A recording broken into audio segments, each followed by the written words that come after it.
Sup Shredders, my name is Logan aka Spiderhands and welcome to SP Reviews, where today we're going to be reviewing the full album of Love and Vanity by King Cobra. This is King Cobra JFS here. Just before we get into this, hello to all the people that went and checked out the Rebel Revolution review I did of King Cobra. Thank you for checking it out and for leaving comments and for subscribing to this. If you like this review, please do subscribe, and I'd like to hear more bands and acts that you want me to check out, but just I'll leave that stuff till the end. Basically, I'm doing this as a follow-up because it got recommended to me. This is not a paid review. So we're going to listen to this entire track here today from start till finish. We're going to hear what we think. Kindly, Tuyo, who has uploaded this, has left a track list. So yeah, again, I'm basically reviewing this partly because of a recommendation by some of you guys who have checked out the Rebel Revolution review, and also in part out of curiosity. So let's just see how this goes. Let's go. Love and Vanity.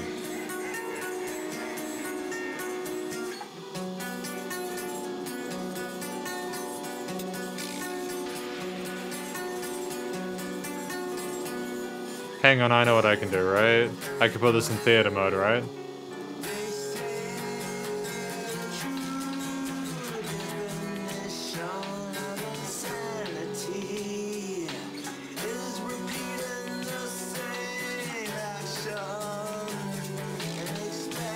So, like, a fun thing I learned from the previous review is that some of the stuff is apparently recorded through, like, laptop mics. Which makes sense. I like the individual ideas of, like, you know, the concept with the percussion and the piano parts is kind of dope how that works together.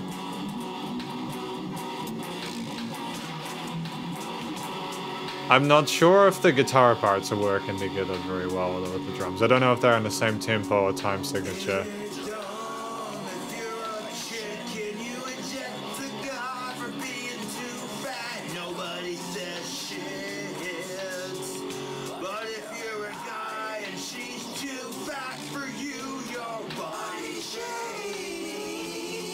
This is what I remember from the Rebel Revolution review. It's interesting to have the screamy kind of growly vocals on the right this time.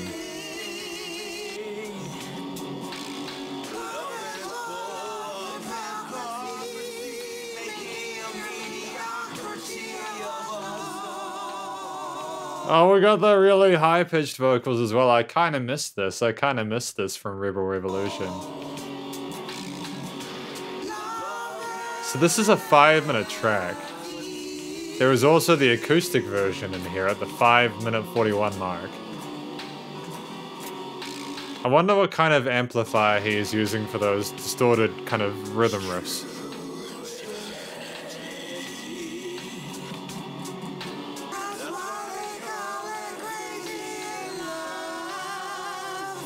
That's why they call it Crazy Love.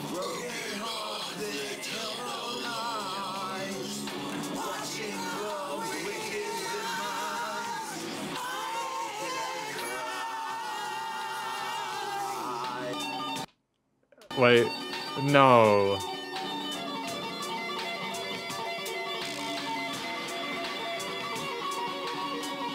The tapping is low-key kind of clean though.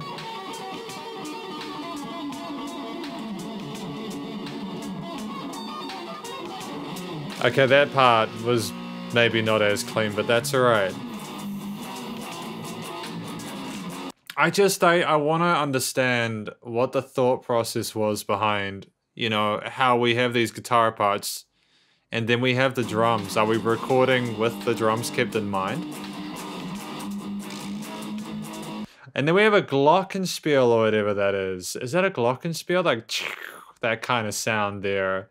It's such a wild combination of elements.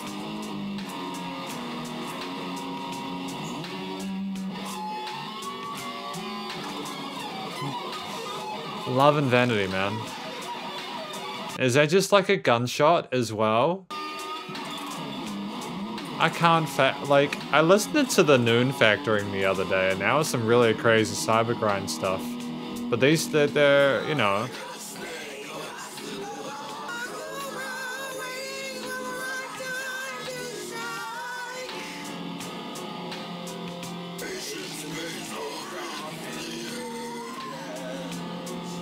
Like, how do you decide to put vocals that low with, like, screechies that high? How do you decide to do all of this?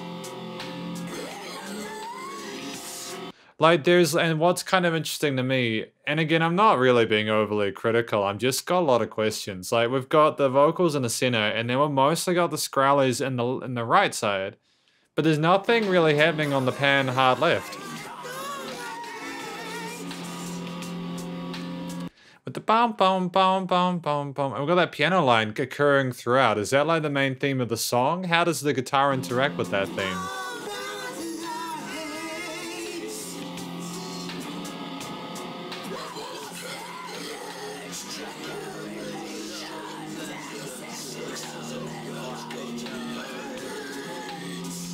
Like, are like the different vocal takes supposed to match, or are they recorded separately and then labeled? Like I know, because I've had a lot of comments on the previous video for Rebel Revolution, and I read through a majority of them. There's probably some ones I haven't gone through yet, so I'll get to those probably tomorrow. I'm just amazed at how much interest there is. It's really great to see how interested people are in this music. It sounds like quite an adventure for people, you know?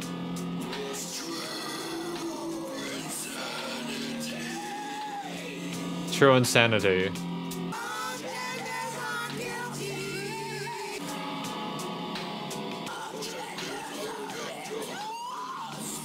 That must be so painful on his vocal cords though, man. That must... Genital crutch? What was that, man? That was...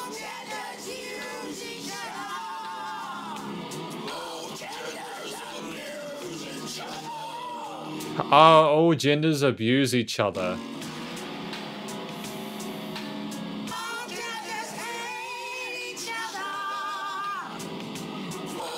This is some really strong content, man. It seems like King Cobra has some very strong opinions on things and is using the music to kind of get it out there, you know?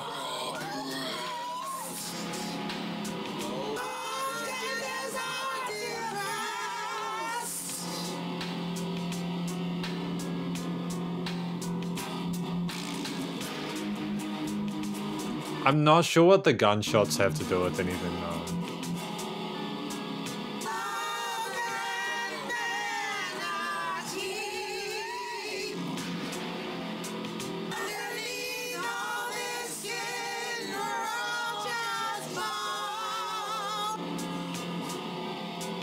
That's true. Underneath all the skin we are just bones. That's a valid statement.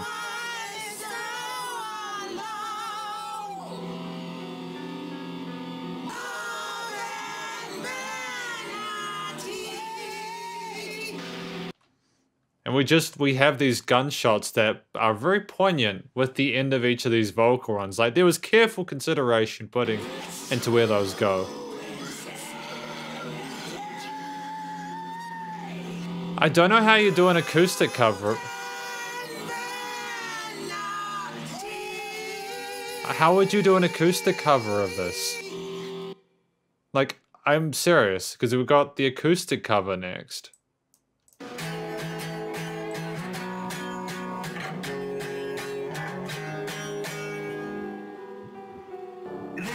No, we don't have a literal acoustic guitar with the drums and stuff still there, do we?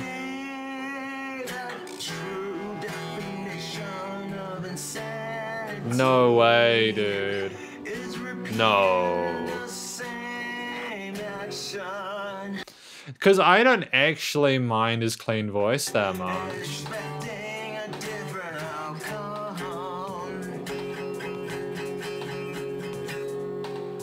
It's like some of the most pure composition I've heard in my entire life.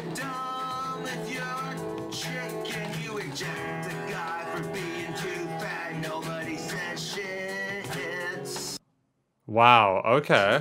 But if you're a guy and she's too fat for you, your body shaming, victimhood and blaming.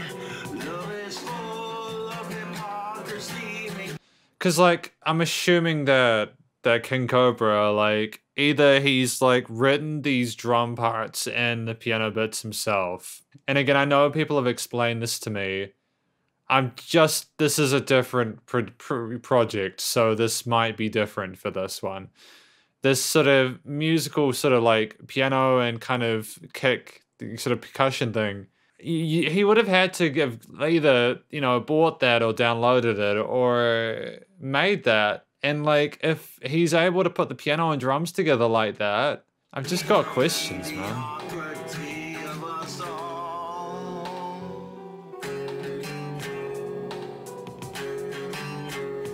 Love and vanity. Like, if you remove the drum and piano part and just had the guitar line by itself, you could probably do some stuff with this to kind of make it nice and coherent. I'd like to hear this without the drums and piano. When someone says an acoustic version, I kind of expect there won't be sort of... Well, pianos sometimes you hear like keys and stuff and piano, acoustic stuff, but... Because the thing is, he has sort of like, there is a vibrato going on there. I'm sure that if he has, you know, Watching love's wicked demise, Hunnigan cries.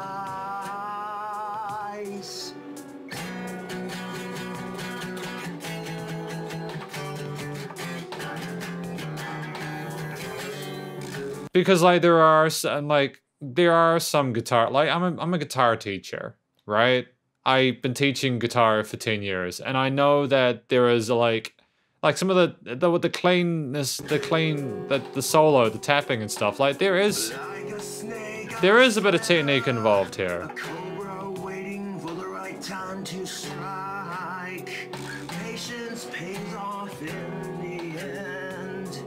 When it comes to dating, envenomates, love and life complicates.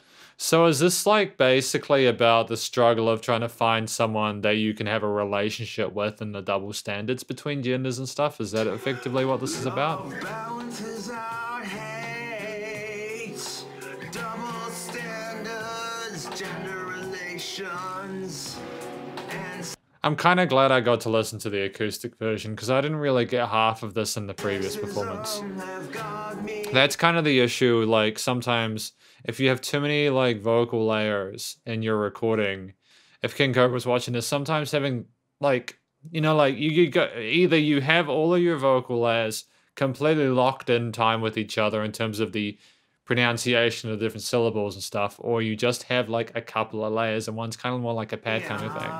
Because otherwise it can be difficult to understand what's being said. Love and vanity, it's true insanity. Well, because like the levels of the vocals and stuff in this part are actually like okay. I mean, like the guitar is like center panned. Usually you do like double takes of guitar on either side.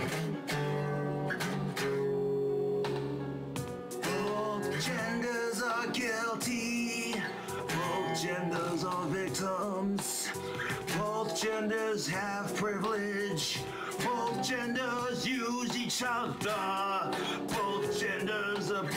We're going with some like diminished and really minorish kind of chords here. We're setting the stage for a really dramatic track, and it's kind of interesting how that couples, like, because I can kind of understand why we used the drums and percussion, because it sounds like the drums and percussion, drums like piano. It sounds like a sad situation where you realize things aren't what you wanted them to be, but there's just a difference in the delivery of the two kind of halves of this track. Genders are depressed, both genders are oppressed. Love and vanity. Like if the guitar parts were in the same key as the piano part, I think it sounds kind of dope. Flawless skin, we're all just bone. Bum, bum, bum. Like, you've got like a C sharp or something like that there. Bum, bum. And then, yeah, you've got a second, basically that guitar riff right now centered around a C sharp, and then the piano riff's in B minor, so you got two different key segs.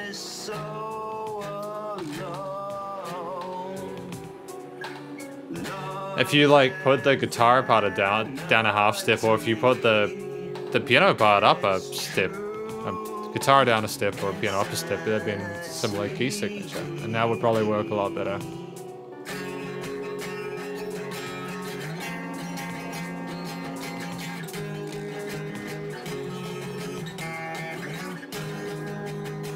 Oh, some very black metal-ish kind of strummed acoustic chords.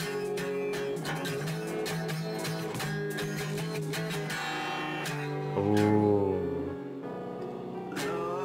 Again, like, I'm like a fan of like rock and metal and stuff like that. I like my really heavy stuff, and I can like a lot of these ideas individually could probably build songs. It's just the connection of them, you know?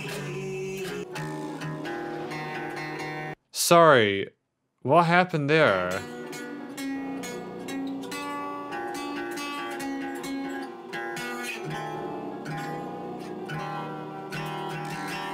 I thought we were gonna resolve to the root note of the piano part for a bit.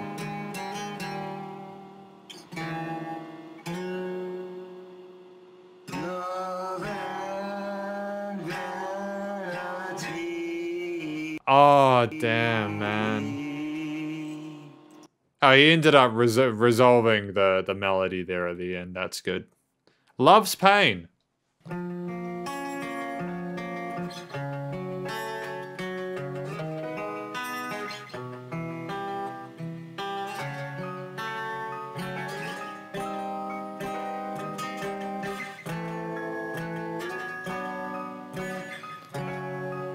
It was kind of a ballsy move to have the acoustic version right after like the intro version. Usually they have acoustic versions at the end or as like a bonus single or something, but it's cool.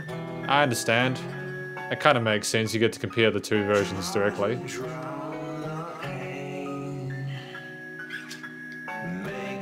no sense driving you mundane. Do we have like kind of hip hop trap beats with this?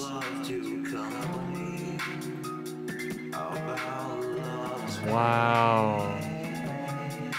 You've got like kind of like acoustic alt rock combined with like 2010s like hip hop drum parts with piano. This is wild, man. What is this track? Love's Pain.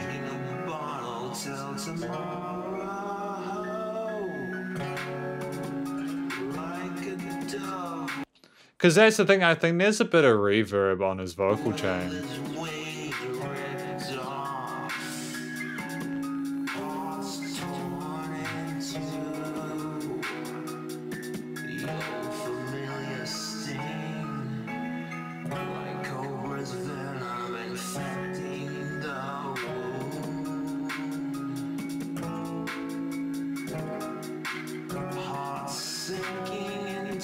Stomach splitting in two, like the Titanic scraping across the iceberg. So we're talking about Titanic and icebergs. Yeah, so like, it's just, I think the thing with this track, Love's Pain, is there's just two different songs.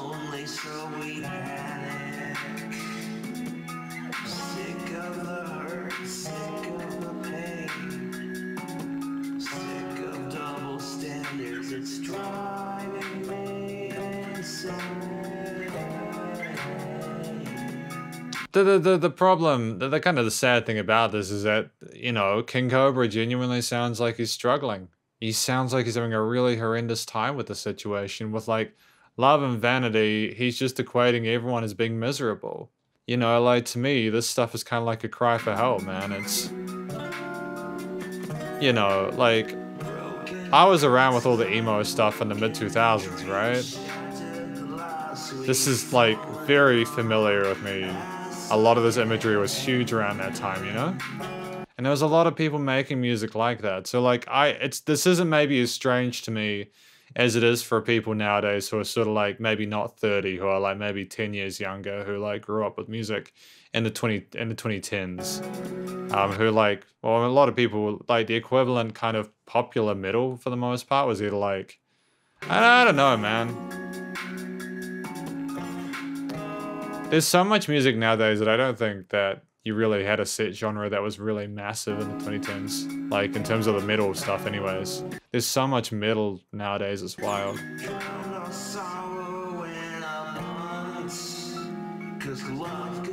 We had new metal in the mid-2000s. Starting at the 2000s and going through the mid-2000s. And then we had the emo stuff. Had like emo rock, acoustic rock and stuff like that. And kind of the gothic rock could kind of go into the sort of emo stuff. But this, you know, you gotta be careful how you describe it because there's people who are very militant about the way that genre is supposed to work, you know?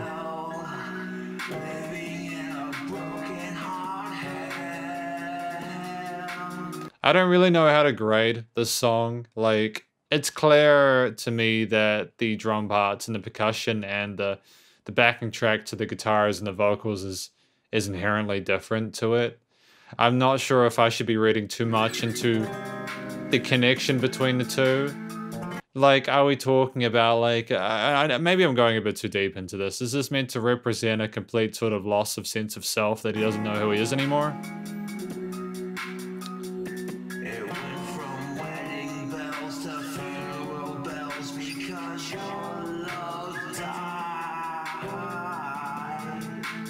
Went from wedding bells to funeral bells because your love died. Your love died. Your love died.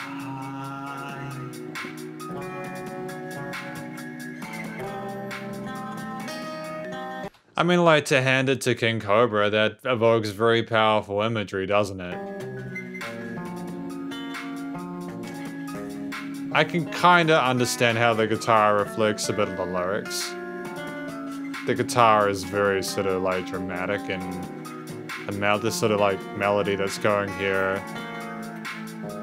It's just a shame if it like matched up with the drums and it was in a sort of similar groove, or if the drums changed like time sig or tempo or whatever to match it, it would have been really cool. They say weddings are just funerals with cakes. Weddings are just funerals with cakes. Rejected, it don't matter, we all die alone in the end.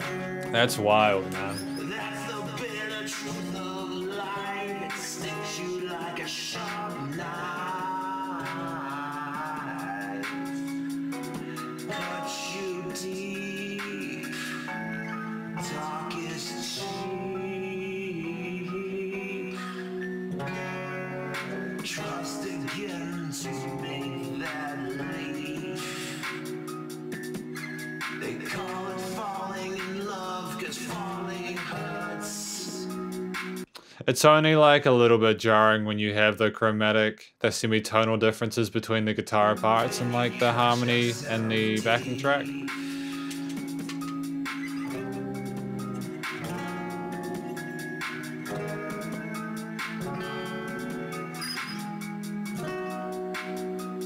That worked well there. Promises that were meant to be made, debts to be paid. There was a rare moment where the chord on the guitar matched the harmony of the backing track and it was beautiful. Lies, watching love's demise.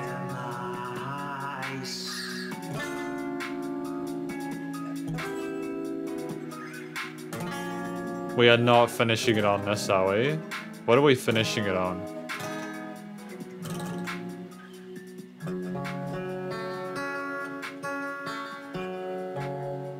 No way, we had a crossfade for the audio in the background. No way we had a crossfade for the audio in the background. This guy does know how to use some audio equipment.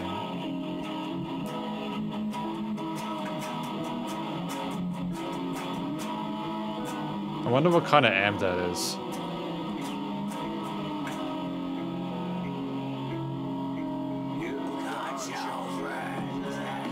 This is Where Is the Love? Now, where is the love? Is it that he's wearing the love? Or did he mean what?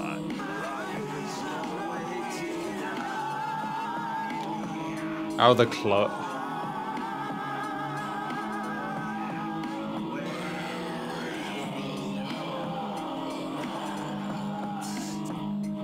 Like, I think there is a song called Where Is the Love by the Black Eyed Peas or something like that. So maybe there's an issue with that.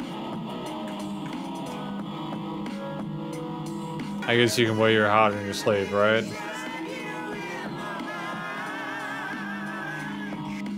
I can kind of understand the vocal padding a little bit more on this one because it's all in the center. Whereas with like Love and Vanity, there was one track on the right.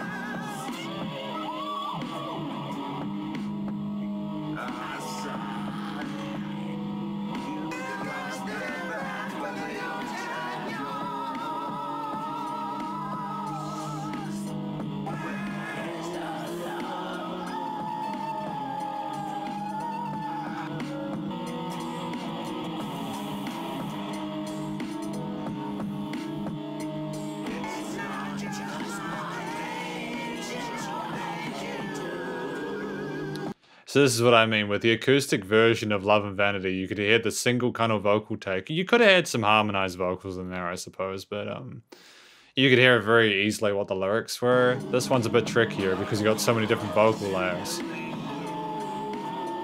Feeling blue?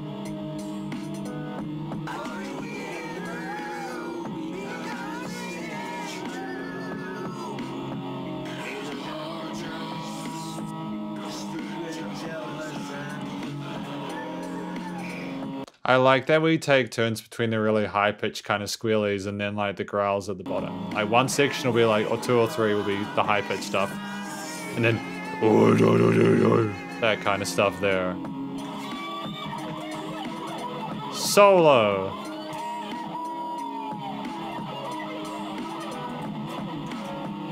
No way, he hasn't got a rhythm guitar, he's just doing the lead instead of the rhythm. Do you reckon he's changing pickup positions?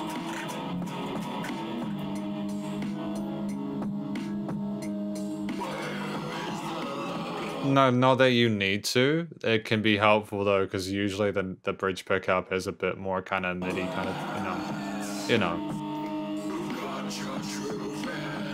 It's been a trip so far, halfway.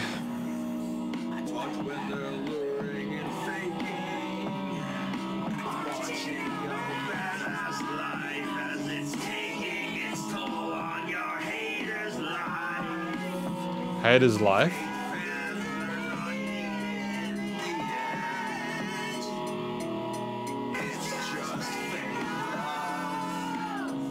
Fake love, right.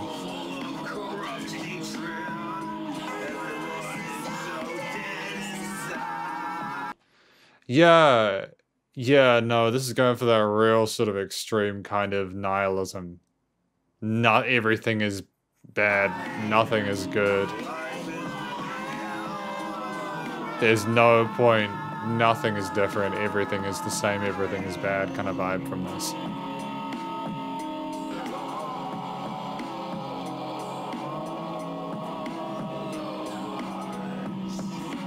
You know, I'm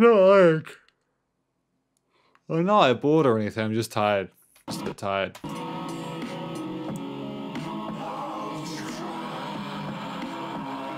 It's Saturday when I'm recording this, and I've just finished, like, teaching for the term. And, I want tomorrow to be a sleep-in and a day off from recording. So I'm doing this tonight, so you guys can enjoy this if you're wanting to enjoy it. And it just ended. It just ended. I completely zoned out from it. Love dies.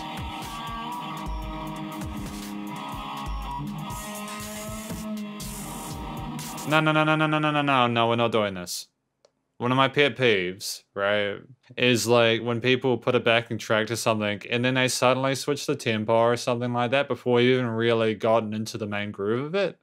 It's just a pet peeve of mine when I review stuff. And like if the music starts and there's like a lyrical, like it makes sense lyrically for there to be that shift. 1, 2, 3, 4, 1, 2, 3, 4, 1, 2, 3, 4, 1, 2, 3, 4, 1, 2, 3. What is this drum beat doing? What is this? Is Love Dies. I don't, it's lost me a little bit of this.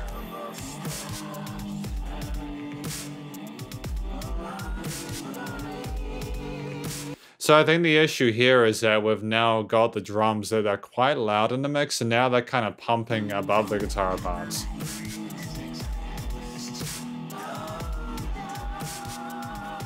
Like, you can still hear the vocals, but they're noticeably quieter than they were before. It's really dope drum kit though, like despite the fact that I couldn't really follow what was going on with it.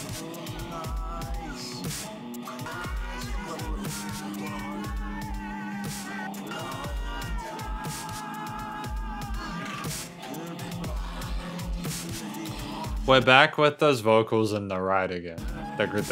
Yeah.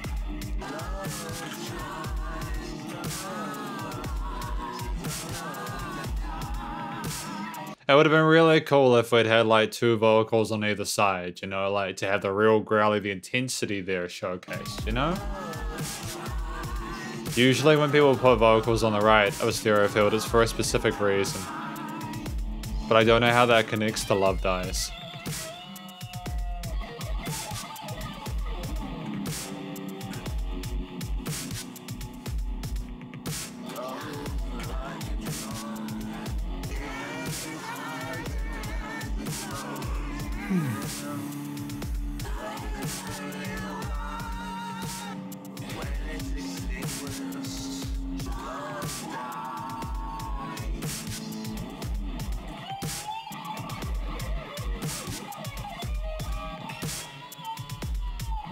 Yeah, like we got some like, what do we got? Some tremolo stuff or some sweepy picks going on there. We got some sweep picking and some real sharp kind of jun jun jun. He's got a good palm mute on him, I'll give him that. It's just a shame we're recording this through like a laptop mic. Like, depending on what you got access to, you can get an SM57 for around $100 US, I think. Or you can even buy like, nah, for real, you can like get the In Flames guitar sound by like getting one of those Friedman, and the mics go that way, and you can hook him up to your cab, and the guy could like record the guitar straight into his computer. If he isn't already. And it would be like really dope guitar sound, and you could even double take it and pan the guitars.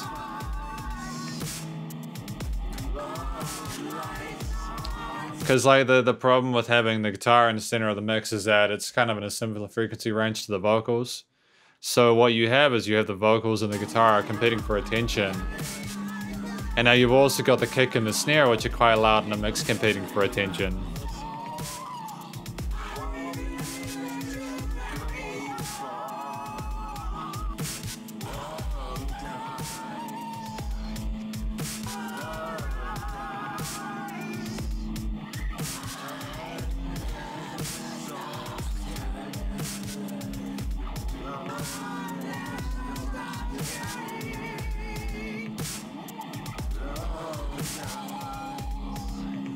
Like, one thing I will say is we're really digging that Love Dies thing in, though. We are not letting up with that.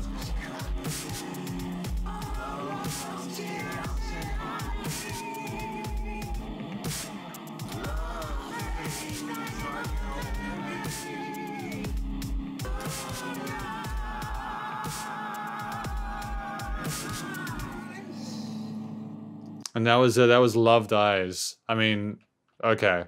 You know, we're sticking to consistent themes within each track. So I think mostly, though, that's because they have that kind of one kind of sort of They probably have a couple of drum loops. I don't know, like, I don't know, like, are these drum loops, are they pre-programmed or...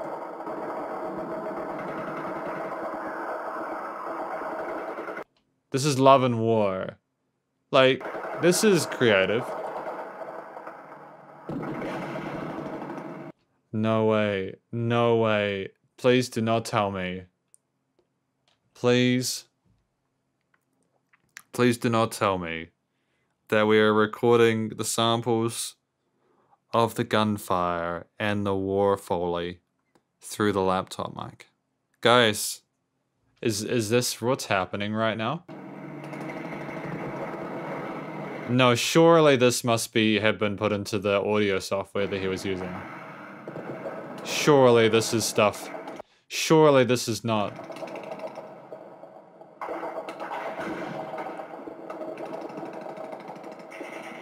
Surely this has been put into the audio software as like a web file or something. I mean, like, I suppose what you could do is if you, like, found a video, you could, like, rip the music off it into an MP3 or something like that. And then add it, and the file quality may not. It's wild, dude.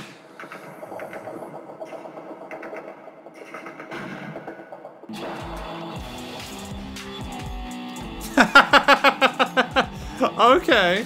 Alright. Alright, so what? We've got like these trap drums coming in with these kind of glitchy, kind of electro distro kind of...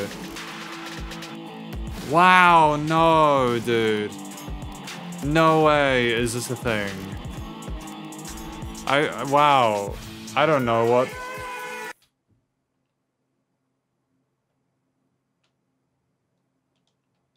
I did not expect that.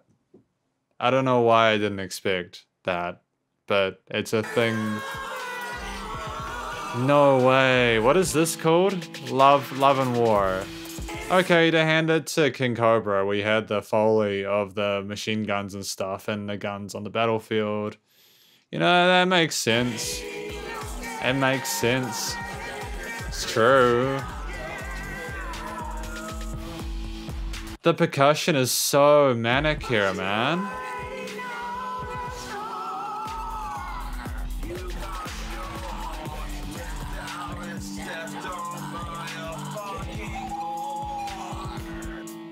You got your heart ripped out and stepped on by a fucking whore. Okay.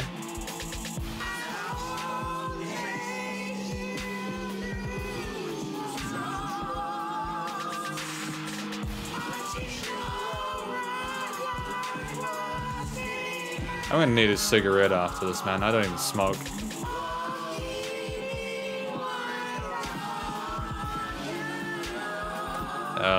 You know, weed isn't legal where I live, so I can't really do that unless you know the right people.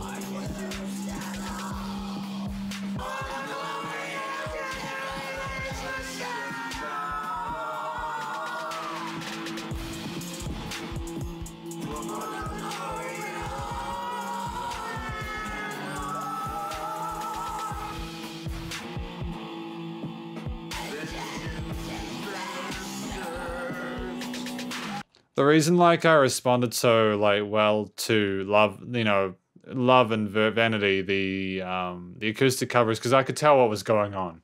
I could understand what was going on at the start of this, because you had that main sort of concept of the Foley sound with the machine guns. I can make sense of the percussion. Again, there's a lot of that kind of hip-hop, trap, rap kind of stuff from the 2010s, you know? And you're kind of combining it with some like heavy metal, like rock vocals from like the 80s and stuff like that, with some black metalish kind of I can't do it, but you know what I mean, the really high pitched stuff, and then the growlies.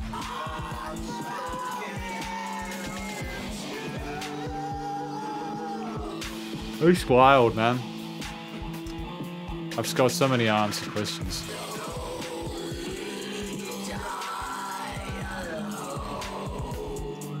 But what I will say is I think we are following the groove of the percussion in this one. And I think that's a massive improvement. So well done. I'm liking Love and War. Love and War. It kind of sounded like we were kind of following the groove of the music, right?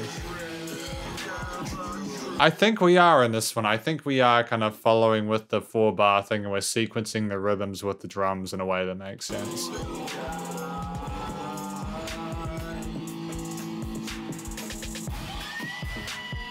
Solo. Yeah, no, we are, because that solo came in at the perfect time. And I've probably missed a few of them. Like, few of the sort of the better kind of starts in terms of the solo sections and such. I'm just trying my best to process Love and Vanity as an album, you know?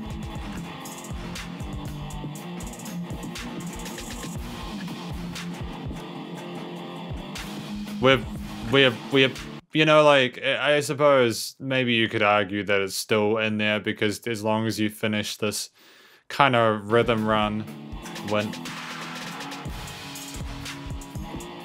No, you can argue that even if he like speeds up against the flow of the percussion, it goes and kind of does like a sort of a polymeter or a polyrhythm to it. Still, as long as it finishes equally within the measure, it's fine.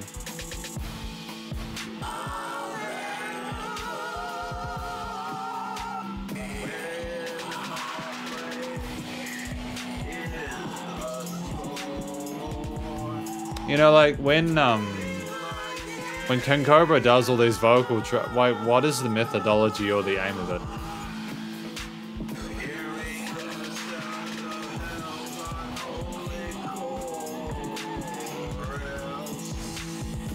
Has Sounds of Helione chorus?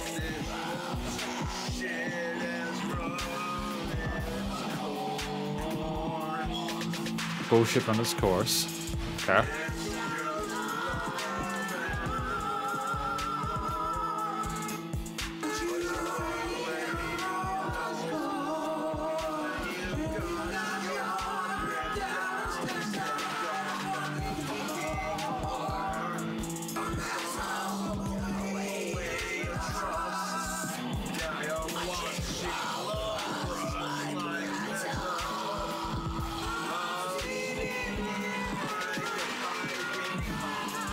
Dude, like, I don't even know how to respond to this, man.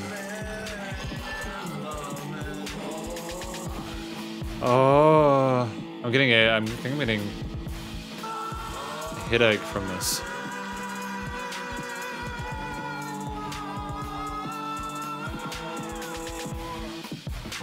It's weird, like, at the same time as there is, like, some dynamic range to it, there's just so much, there's so much.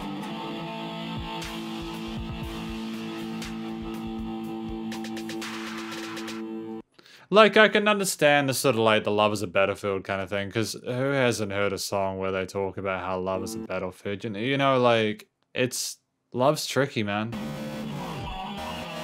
Love and hate.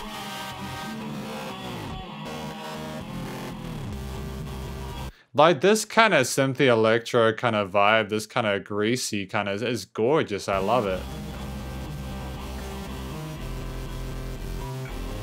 Like, this is what I mean. Like, I'm trying to figure out how it was approached with the Foley as well as the synthy bit, because he obviously knows how to put these into the actual, like, into the software that he's using to record this.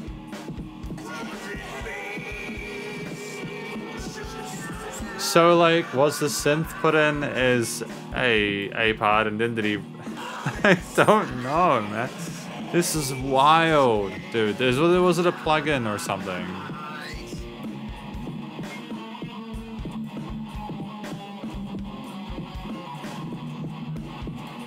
You got this kind of Slayer-esque kind of rhythm riffs going on right now, which I kind of dig. Again, it's like you have 2 to 3 different song ideas going on at the same time when you have these sort of like distances between like the percussion or the guitar parts and then the vocals. And it's like, I think like if there was one that was sort of like everything kind of went around, it would make a lot more sense thematically and musically. But this also could just be how King Cobra wants his music to sound, and I've got to respect that, you know?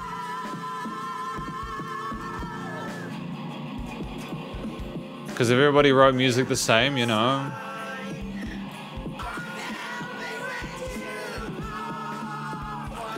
But I just can't understand what's being said here. Cross the line. Yeah, like, I suppose, like...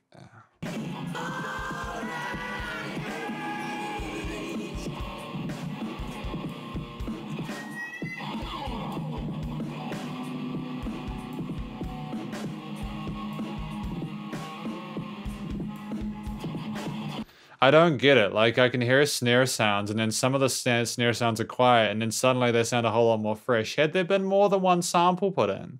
Has there been more than one drum sample put into this? There's like a sample put into the computer, and then a sample was like recorded through the laptop mic. See that? Like that snare sound? It sounds like there is a snare going through the mic as well with the rest of the kicks and stuff.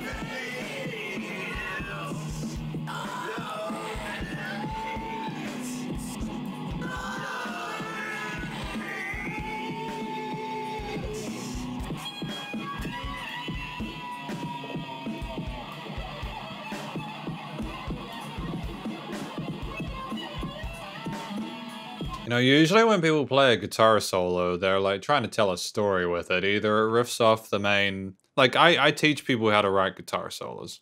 I have a few students who have written their own guitar solos who produce their own music. And, like, you typically want the melody to tell you something, to either riff off of the original concept of the track, or you want it to sort of communicate something additional to the lyrics or something like that. Well, what this tells me too... There's just a freneticism to it. There's sort of a mania in regards to how quickly we're doing that. And like, I think the best I can do here... Oh. The best I can do here is assume that he just thinks it sounds cool. And that's great. You know, there's nothing wrong with playing a guitar solo. You know, because you think it sounds cool. Just my job as a reviewer is to try and analyze music and understand how it works. And this is an enigma to me, this.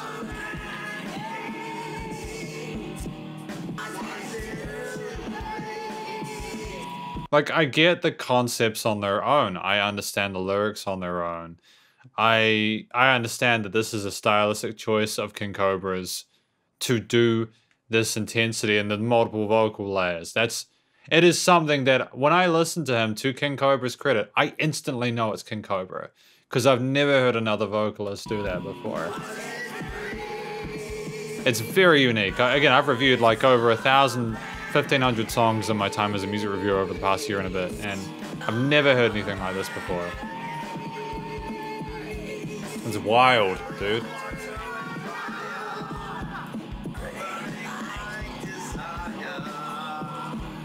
Like, because you got to look at the music and go, okay, how does that guitar riff talk about love and hate? How does that drum beat talk about love and hate? If the drum beat isn't trying to talk about the theme of the song, is it supporting the rest of the instruments?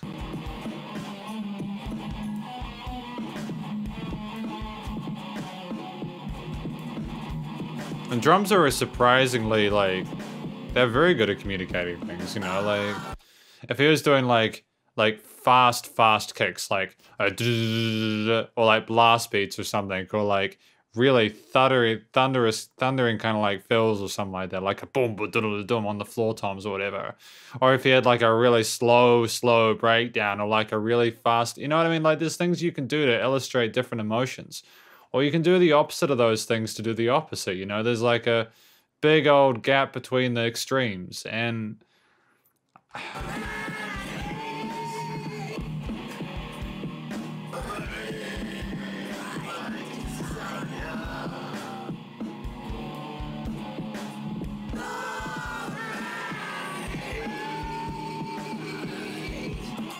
I think it's just a way of him accentuating the headline. Love and hate. You know, because we've had Love and Vanity acoustic cover, Love's Pain, Where is the Love at, Love Dies, Love and War, Love and Hate, and then Yeah.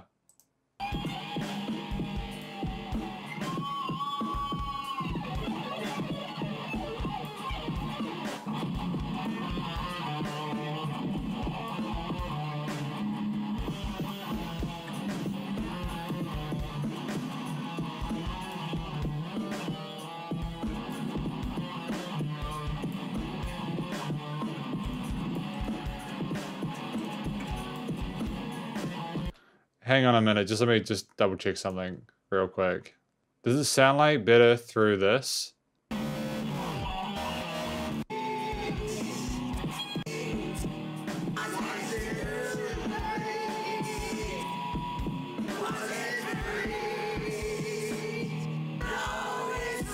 It's like the same. Like I'm just checking out the quality of it. Here's the album art. It looks a little bit kind of prettier here. I'm just looking at the you know, the quality of it. I'm listening to the quality to check that I haven't been listening to like an inferior quality to the original track. Yeah, I probably could have listened to this version, but I also wanted to show some love to like Tuyo, who has the album on the YouTube page. We'll keep listening to this version because I'm here, but yeah. I will show the Bandcamp in the outro video though, just for fairness.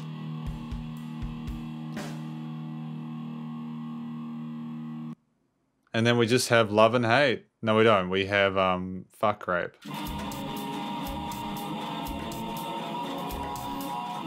Oh, so chaotic. It's okay. I assume we're gonna get Fuck Rape in five different octaves. Have we got we've got a acoustic with those electrics.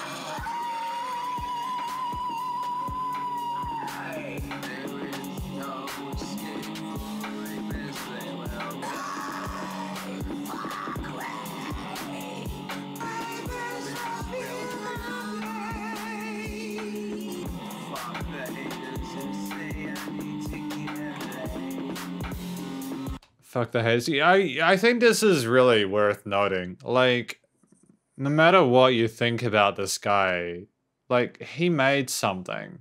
And from the sounds of what I can tell from his production process, like, recording everything through a laptop mic, whenever I do sort of mixing or whatever, I freak out if I don't have, like, one thing sounding as clear as I want to. Trying to record it through a laptop mic, I'd be sitting there, I'd become nihilistic and not know what to do with my life anymore if I had to try and EQ what I recorded through, like recording guitar through a laptop mic or whatever, you know, like just, it's wild. It's wild stuff, and I gotta hand it to King Cobra for making this stuff, you know, for continuing to release music.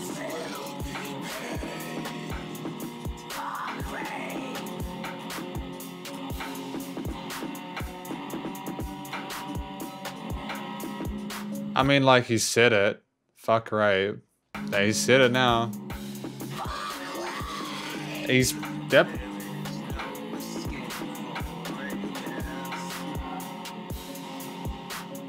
There's no escape. Cool.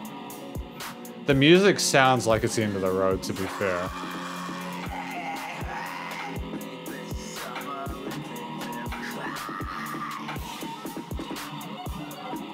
And we've got these really wild guitar solos with a really fast, squiddly notes.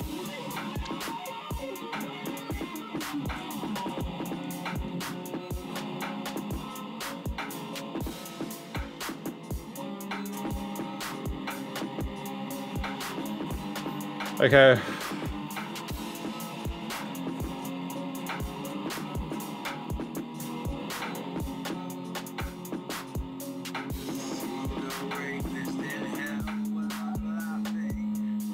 Yeah, it's stuff like that from like the guitar feedback and stuff like that. Like if you can find a way to like do a like a high pass on like a guitar, just to get rid of those kind of some of those free resonances.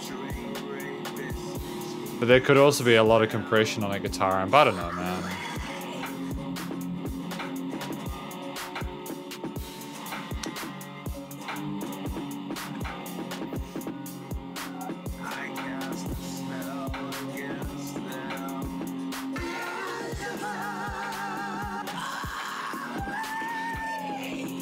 Okay. Did you say Beelzebub and the high-pitched vocals and just squeal?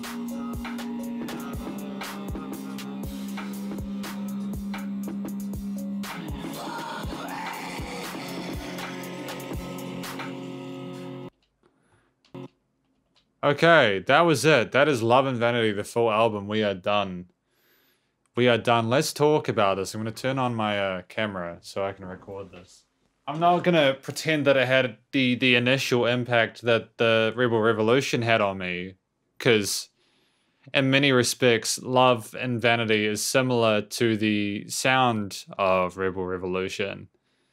I assume that the recording process for this was done in a similar way. I'm assuming this is about like the struggle of like relationships and like dealing with, well, obviously dealing with stuff like rape and breakups and like the battles between your emotions and the toxicity of relationships and, you know, like being proud of who you are as a human being and dealing with loss and all that kind of stuff.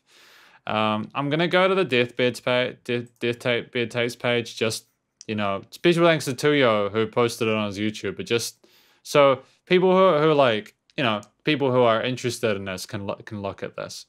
Love and Vanity, King Cobra, the album was released. When was this released? Released on March. So this is it's Boglimcore, harsh noise wall, industrial, power noise, power electronic, experimental. So this is like a deliberate choice. It's a style of music that I think that King Cobra is happy with. I think that King Cobra is happy with what they're doing with their music. I get it. I got a few of the themes within that. I didn't always understand what he was singing or saying. I didn't understand all of the different. Is that a JPEG of a rose stuck onto that, along with that broken heart with wings? I'm not gonna question it. Oh, it'd be a PNG, wouldn't it? Because it had transparency. Very, very passionate person. I can tell from what they've been talking about in here. It's hard to talk about the composition here. I can't figure out how the music of the songs really represented the lyrics beyond literally what happened in Love and War with the Foley at the start. And very sort of like straightforward, oh, things are sad, so I will use the minor chords. And I don't know exactly why we had, you know, how do I say this? I don't really know. Maybe it's a little bit too experimental for me to really understand how it works. I'm kind of like blown away by the amount of people that supported this. Like, so many people have bought this. So many people have supported Love and Vanity by King Cobra. This is nothing to laugh at. There is a market for this kind of music. And I think the irony is that I don't know if this would sell as well if it was done in like a professional recording studio. I don't know if it would sell as well. I think part of the intrigue of this is that it is produced the way it is, that it is noisy. It's Boglimcore, man. That's the name for it. And I kind of have to admire that, because in a way it's incredibly creative. There's like a lack of needing to really have things perfect. There's a lack of needing the various instrumental components to make a lot of sense together, because it's about the chaotic nature of it all, the noise of it. I kind of have to admire that. It's an interesting thing for me to say, because I'm usually very Puritan about the way I approach my reviews. I like to have cohesion between the elements, but not all music fits into a box. And this is, again, it literally says Deathbed Tapes. Extreme experimental, you know? I think this has been an interesting experiment for King Cobra. I think that it's been successful. It's been incredibly successful, because look at all of these people that have supported him. Look at all these people. And you can say, you know, like, I don't even know what you can say about it. Well done. I know a lot of people have put a lot of work into their production and they don't get nearly this far. They don't get nearly this interest. And I think that whatever happens with King Cobra, this attention that they're getting at the moment for their music, whether it be positive or negative, you know, like the comment section of my Rebel Revolution video, there were a lot of different opinions on that, of like different ways. I gotta hand it to him, Dad. This is awesome. I'm really glad that he's finding success with this. And we will just have to see where King Cobra goes from there.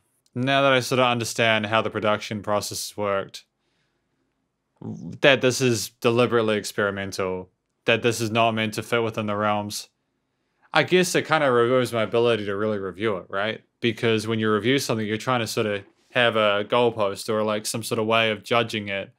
And if it's not meant to be a certain way, how can you judge it aside from, say, make it subjective? I don't know, maybe I'm getting a bit too sort of like deep here, but that's like effectively my review of King Cobra's Love and Vanity, the album. Hopefully you enjoyed the review. Again, this was not a paid review. It was a hell of a ride though, wasn't it? If you liked this review, feel free to click the like button and subscribe. Have a look around this channel and look at some other stuff. Go check out the previous review I did on Rebel Revolution. If you haven't seen that, I'll link it in the description for this.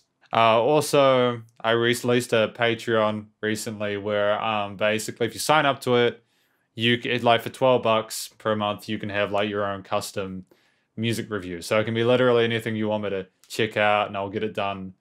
And basically because I've just opened it up, it's highly likely you're going to get priority. So if you want to get some music review done like once per month, then that's probably where you want to look. So I'll put links for that as well as my Fiverr gig, where you can purchase obviously more than one review if you want to, or get an interview or whatever.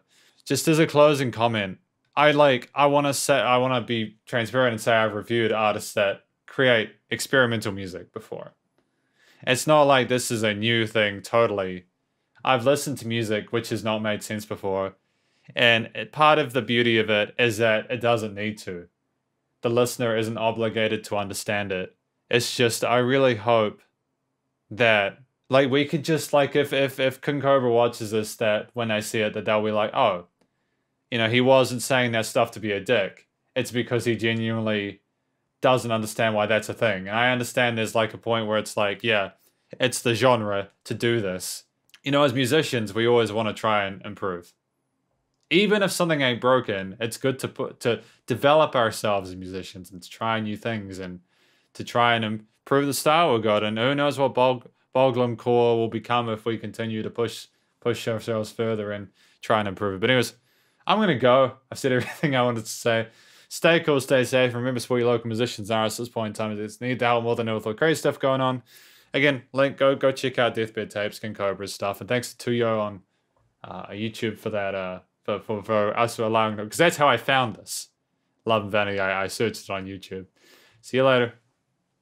Spider hands out.